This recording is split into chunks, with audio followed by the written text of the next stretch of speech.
இல்லைங்க, நான் எதுவும் தப்பா நினைச்சுக்க மாட்டேன். உங்க மனசுல என்ன இருக்கோ அத ஓப்பனா சொல்லுங்க, பயப்படாதீங்க. நான் உங்ககிட்ட இத ரொம்ப நாளாவே சொல்லணும்னு ஆசைப்பட்டேன்.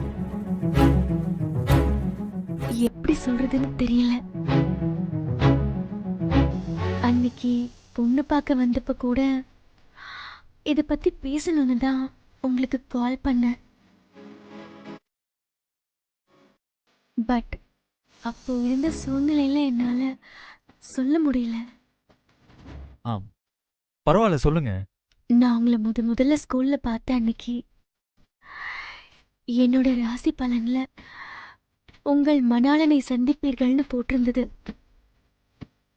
அந்த நிமிஷம் எனக்கு அதுல நம்பிக்கை இல்லாம இருந்தாலும் உங்களை பார்க்கும்போது என்ன அறியாமலேயே எனக்குள்ள ஏதோ ஒரு மாற்றம் உண்டாச்சு.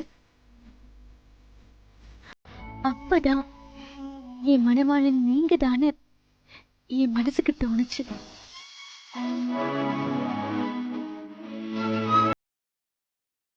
அடுத்த ஒரு நாள் உங்க பைக் ரிப்பேர் ஆகி நீங்களும் நானும் ஒரே பைக்ல போகும்போது எனக்கு ஃபர்ஸ்ட் டைம் நம்ம அப்படி போற மாதிரியே தெரியல. ஏதோ பூர்வ ஜென்ம பந்தம் மாதிரி எனக்கு அது தோணுச்சு. அப்புறம் நீங்க டிசைன் பண்ண ட்ரெஸ்ஸை நான் போட்டுட்டு வரும்போது எனக்குள்ள ஏதோ ஒரு புது உணர்வை ஏற்படுத்துச்சு. கடைசியா ஈவென்ட்ல நீங்க என்ன தொட்டு காப்பாத்தின போதான் அந்த உணர்வுக்கு அர்த்தமே புரிஞ்சுச்சு. வருண், இவ்ளோ நாள் வேணா நீங்களும் நானும் தனித்தனியா வாழ்ந்திருக்கலாம்.